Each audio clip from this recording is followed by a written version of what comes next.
Absolument. Dans ce concept qui n'est pas nouveau, hein, de l'inclusion, c'est un mot relativement large qui tenterait à permettre à des personnes en situation de handicap et voire personnes âgées de pouvoir vivre dans un milieu ordinaire le plus longtemps possible. Et ça, c'est le beau côté des mots. La réalité est tout autre. On vous dit on va augmenter votre autonomie, on va faire des travaux de voirie, on va réaliser un agenda d'accessibilité programmée pour les transports en commun, les transports interurbains.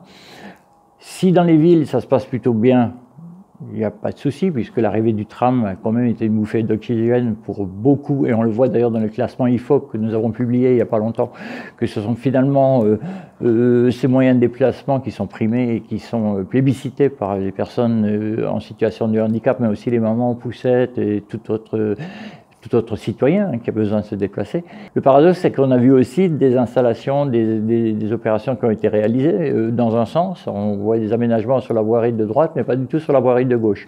On dit, ouais, ça viendra plus tard, on y réfléchit, mais pour le moment, on a fait la ligne A, B, mais elle ne fonctionne que dans un sens.